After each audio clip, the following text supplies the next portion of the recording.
Kirby! Yeah. Oh, sorry. Yeah.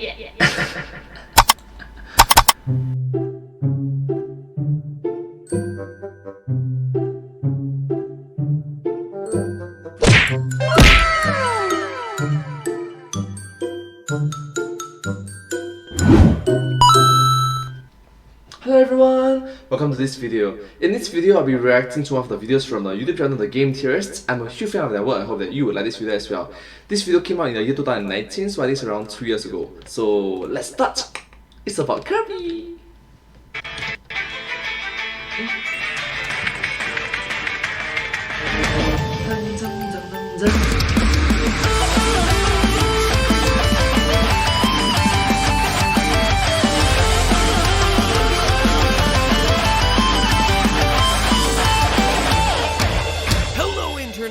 Welcome to Game Theory, Hello! the show that hungers for the truth just as much as Kirby hungers for cake. You know, come to think of it, I also Hunger for the truth! You can handle the truth! hunger for cake a lot too, though. Okay, Game Theory, cake with a dollop of truth. Dear viewer, I ask you, Cake with the love. what is the true nature of Kirby? Now, most people would say that he's a cute pink puffball, the hungry little alien protector of planet Popstar. Online, though, certain circles take a different view. Kirby as an insatiable god, a walking black hole with no mercy for anything that he consumes. It's funny, for years I've had a suspicion that the Kirby series is more mature than we give it credit for. I mean, it is the only Nintendo franchise to feature a naked woman after all. And if you've ever played a Kirby game all the way through, you probably know that the final bosses tend to be far more mature than any of the game that came before. As a kid, I was scarred by Kirby's Dreamland 3. One minute I'm playing in this childlike pencil-drawn world, and the next, DDD's stomach rips open like something you'd see out of The Thing. And then you have Zero's eye shattering out of his egg body only to chase you down while it's still bleeding. I mean, just a few minutes ago I was riding a freaking oversized hamster. But you gotta admit, the Kirby strategy is actually kinda brilliant. The main story is cute and easy, and kids can get a sense of accomplishment for making Wispy Woods cry for like the umpteenth time. But within most modern Kirby games now, there's deeper, more adult content hidden as a completion bonus for the hardcore gamer. What the? For the hardcore gamers. Oh my. What the? It's the hardcore gamers who, you know, play Kirby games. As a result, you have this interesting duality that exists in Kirby games. Cute on the outside, but dark and twisted on the inside, like a rotting Tootsie Roll Pop. So what is Kirby? Is he hero of Popstar, or is he world-consuming villain? A pink puffball for good, or a fiery god of evil? The games tell us time and again that he's a hero. We love you, Kirby. You're the hero. But can we believe what they're saying? Surprisingly, Kirby lore does have an answer. Over the years, the games have slowly been revealing more and more of what the true nature of Kirby is. And the answers they're starting to give are shocking. No, Kirby is not a hero, but he's also not necessarily evil either. It's my theory that, if you manage to piece together all the clues sprinkled throughout the series, canonically speaking, Kirby is a reincarnated god of destruction. Wow! Reincarnated god of destruction. As in that. The equivalent of a mindless super weapon related to some of the deadliest and scariest antagonists that have been haunting these games from the very beginning. It sounds crazy, right? We're still talking about Kirby, aren't we? I thought so too at first. But based on in-game lore bits, all of this seems to be what the designers are intending to do with this character. So stick around. At the end of this two-part theory, I don't think you'll ever be able to look at Kirby the same way again. Oh my god, this is a two-part theory again. Gosh. It may seem that Kirby's a hero because he's constantly saving his home Dreamland from multiple intergalactic threats, but upon closer inspection, you'll see one common thread across all of his stories. Kirby is the one unleashing the threats in the first place. In Kirby's Adventure, the second game of the series, Kirby is on a quest to restore dreams to Dreamland. To do this, we're told that he has to collect pieces of the Star Rod, which was shattered by the evil King DDD. In truly heroic form, Kirby assembles the shards, defeats DDD, and DDD begs him to stop. Literally gets dragged across the ground as he tries to convince Kirby to stop what he's about to do. But Kirby, who you'll quickly learn is surprisingly stubborn for a pink blob, ignores DDD and goes through with replacing the Star Rod. But instead of saving everyone's dreams, this one simple act instead summons the true villain of the game, Nightmare, who needed the Star Rod as the last piece to completely conquer Dreamland.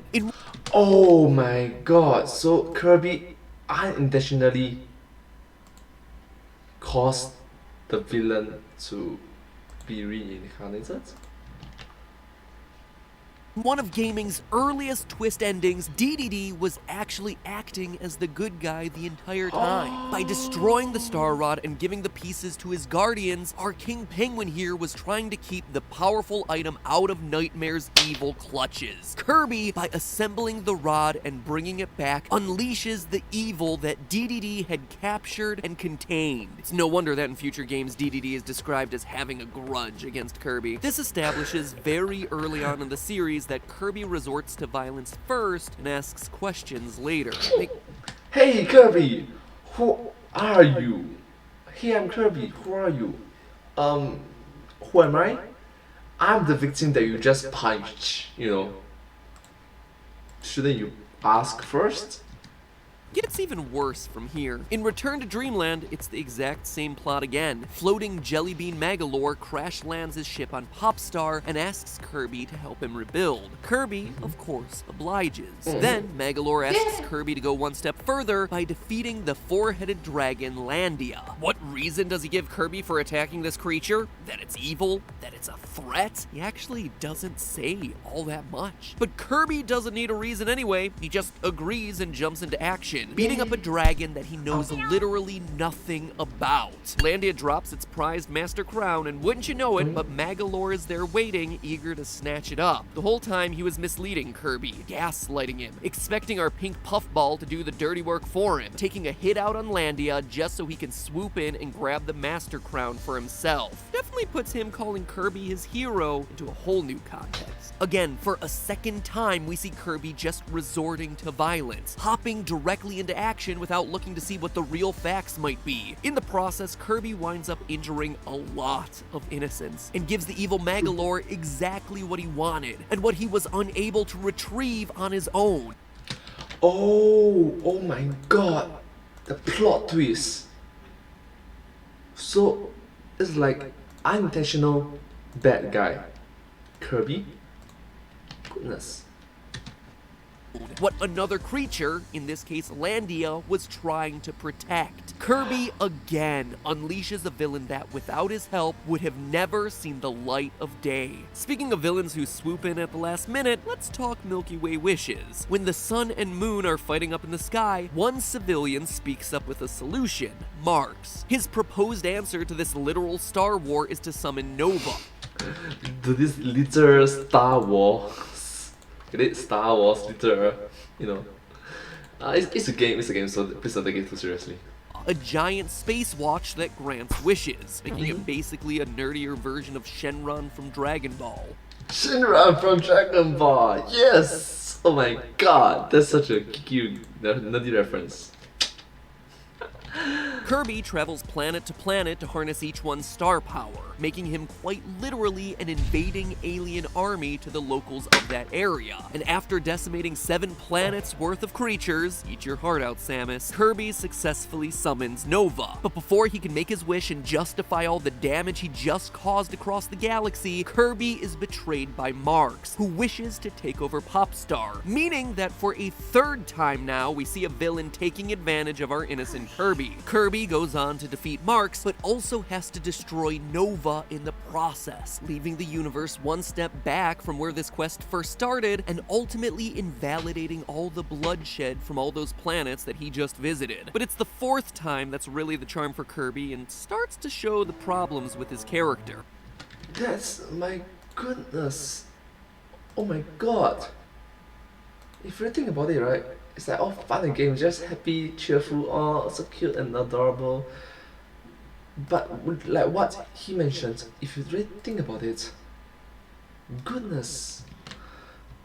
In Squeak Squad, Kirby's strawberry shortcake goes missing, and Kirby immediately jumps to the conclusion that it must be the work of King Dedede. No investigation, no evidence, just a pure guess that it's the king. And from there, it's straight to clobberin' time, with Kirby inhaling his way through Dreamland's inhabitants who have nothing to do with the cake. Kirby doesn't even assume that they have anything to do with the cake, and yet he still feels it necessary to destroy them as he goes past. Finally, he gets to the castle where he promptly roughs up the king. Again, a huge amount of violence for some missing strawberry shortcake. And true to his ask questions later mentality, it's only after Dedede is passed out on the floor thanks to the Kirby beatdown that it suddenly occurs to him, quote, of course Dedede doesn't know anything about the cake. A bit late to figure that one out, huh, Kirby? Instead, it's revealed that the true culprits are the Squeak Squad, mouse-like thieves who stole the cake alongside a mysterious chest from Dedede's castle. Oh my god, why didn't Kirby ask first? Goodness, why? Just assumption. Sometimes assuming is bad. Especially when the conflicts, when the consequences are, you know, so many victims. Planets worth of victims.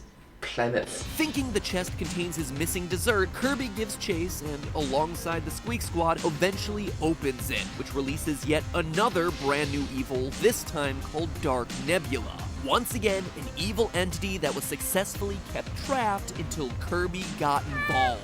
Fool me once, shame on you. Fool me twice, shame on me. Fool me 3 times, it's getting repetitive. Fool me 4 times, and well, maybe the series just needs to spice up its general plot structure. Or maybe it's just purposely getting fooled.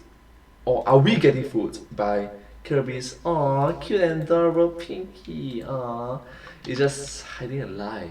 It's this 4th retelling of the story, though, that's especially revealing when it comes to Kirby's character. Because not only is Kirby creating the problems that he ends up having to solve, but in most of these circumstances, he has to be forced to actually take action to clean up his own messes. In Kirby's adventure, when Nightmare appears, it's Dedede who literally has to launch Kirby at him in order to get him to do anything. In Return to Dreamland, same story. Magolor betrays the team, and Kirby doesn't have a clue what's really going on. I mean, look at his face. It's not until Landia, the dragon you beat all to heck for no apparent reason, picks Kirby up and throws him on his back that Kirby takes any action against Magolor. In Squeak Squad, it's even more telling. We literally just see someone release a galactic evil, and here's Kirby just worried about his cake. In fact, the game makes it very clear that that's the only reason he goes on to fight Dark Nebula. Quote, the smoke envelops the squeaks and disappears into space. How awful.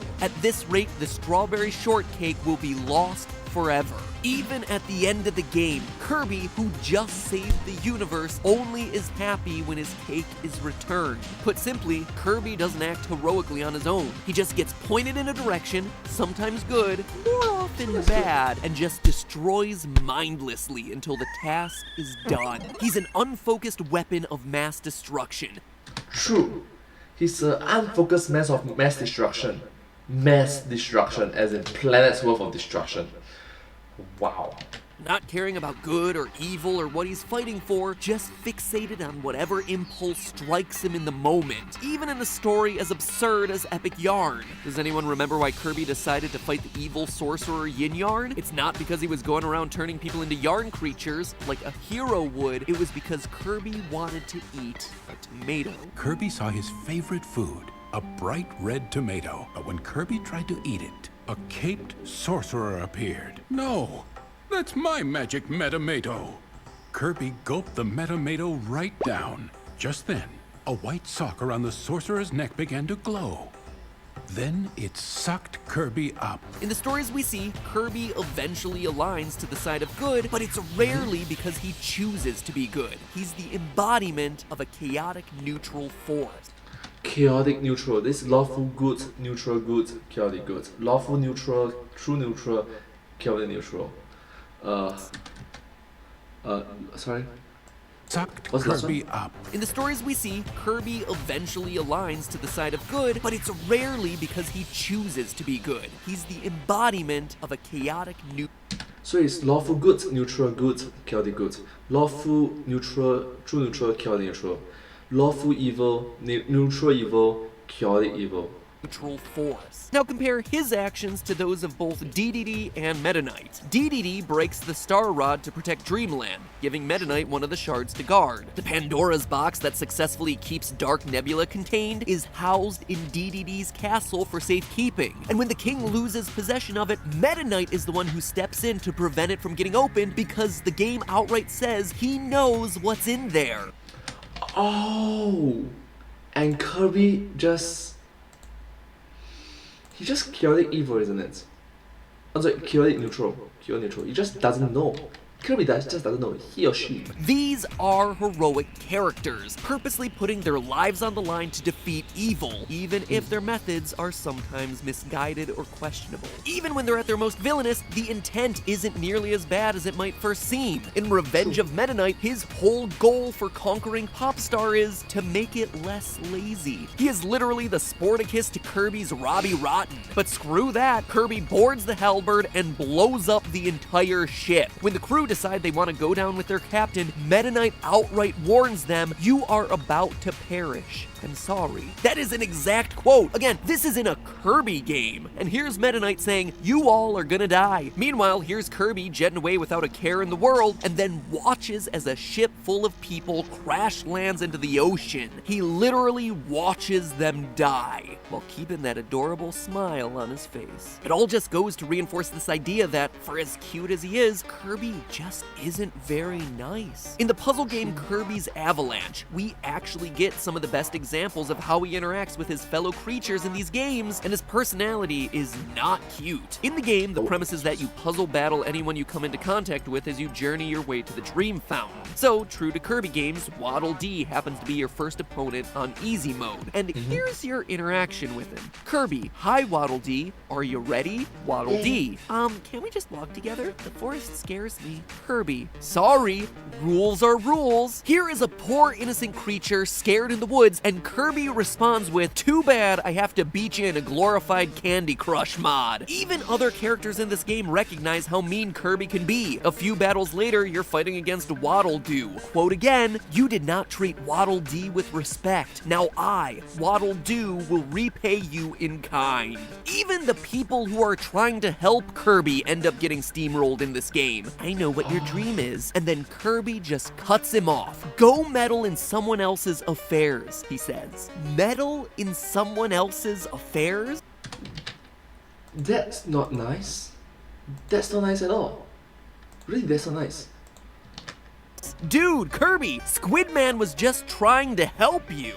And sure, that game may not be canon, but you know what is? Kirby's Dreamland 3. Now, in past games in the series, you could argue that Kirby was attacking creatures because they were part of DDD's army. It's not the best argument, since relatively few actively attack Kirby, but you could make that case. Here, though, Kirby outright sees these creatures getting possessed, taken over by a mysterious dark substance from outer space. He should know that they're innocent, and yet he still chooses to swallow them, slice them in half with cutters, and stab them with swords anyway.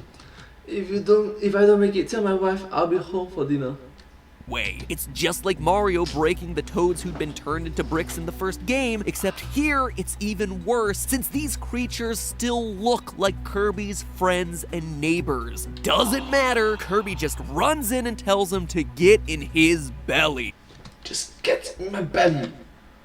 What the? That's not nice at all. How about all those guardians I mentioned earlier from Milky Way Wishes? They were just there on their planet doing their job, protecting their star fountains, heroes of their respective worlds, but here comes Kirby, a literal alien invader who not so heroically beats them all up. Literally, an alien invader, literally.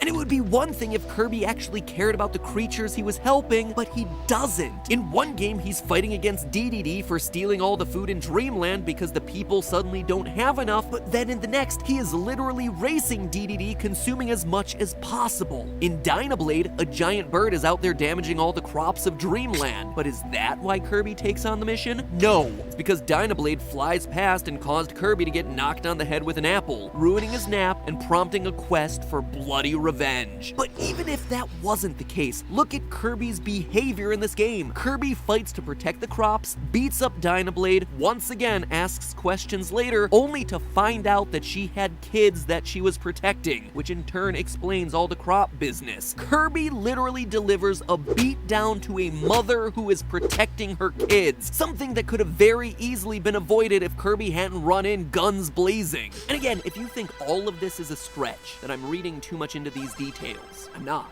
The games at this point recognize the dangerous impulsiveness of Kirby, how it can be used for good, but also that it can be used as a weapon for evil. In fact, Kirby is descended from a line of evil creatures, a fact that the games are starting to make more and more explicit. So I ask again, what is the true nature of Kirby? He is a chaotic, neutral god reincarnated into multiple generations with the sole purpose of destruction. But that part is a whole separate discussion for next week. In the meantime, remember, that is just a theory. A game! I won't tolerate this. Like, what the? That's unbelievable. Game theory. Thanks for watching. If you think it's upsetting that Kirby is turning out to be a force for evil, well, you'll be really put out by actual forces of evil that exist out there in the real world. Stuff like the phone or computer you're watching this on right now getting hacked, being infiltrated by spyware, or phishing for your information and online identity. Yeah, Nintendo characters aren't the only seedy ones out there in the world, but at least you can be prepared when it comes to your actual real life thanks to today's sponsor, NordVPN. NordVPN, as you probably already know because they are a prolific sponsor of not only this series, but many of the series that you watch across YouTube, is a VPN that protects and encrypts all of your online data through its servers, and then comes out unhackable on the other side. These servers exist all over the world, and are some of the fastest out there, meaning that no matter where you go or what kinds of sketchy open Wi-Fi connections you're using, you are protected by literally thousands of encryption points. And I know that discussing the importance of VPNs is a lot of times confusing for Discussing about VPNs, like TED Talk about VPN, Virtual Private Network. people. So let me put it into more human terms. Us YouTubers make our livings online, and one person who gets access to one password can literally wreck our life, completely dismantle everything that we have worked for years to build. It's scary. I've actually known big YouTubers who've had this happen to them and had their entire channel wiped clean in a matter of minutes. The best thing about a VPN is that it is one of the strongest security features out there to protect your online data. That's why most YouTubers use one and are more than happy to promote them in their videos, because we make our livings online and we trust VPNs to keep that living safe. And sure, you might not make your entire living online, but I guarantee that there are certain pieces of your personal information out there that you want protected that could do you harm should it get into the wrong hands. The long and short of it is this: if you want to protect yourself while you're online, a VPN is one of the best tools that you can use. And if you're talking VPNs, Nord, after doing the research, is my preferred choice. It's as simple as that. One subscription to Nord gets you coverage on 6 devices, so every computer, phone, tablet, gadget in your life is thoroughly protected. You have unlimited bandwidth, so Nord isn't going to be slowing down your connection, and it even does some pretty cool stuff like get around firewalls in China with military-grade encryptions. It's pretty awesome, but most importantly, it keeps you super safe online. So if you go to nordvpn.com/MattPat, M-A-T-P-A-T, right now, you'll get yourself 75% off a 3-year subscription. That is a huge amount of savings for a huge amount of security. You can also use our code MattPat, M-A-T-P-A-T again, to get yet another month completely free as you check out. It's an investment in yourself, in your online security, and it's a service that I trust. nordvpn.com/MattPat, M-A-T-P-A-T. Thank you so much. Anyways, if you do like this video, please consider to watch more of their videos from the YouTube channel, The Game Theorists. I'm a huge fan of their work. I hope that you will like this video as well. If you do like my videos, please consider to like, share, subscribe to my channel, and please comment down below if you have anything to share with us, and also follow my channel as well. Thank you so much. So it's like, share, subscribe, comment, follow. Thank you so much, and I'll see you next time. Thank you. But hey, that's just a theory. A game theory. Thanks for watching.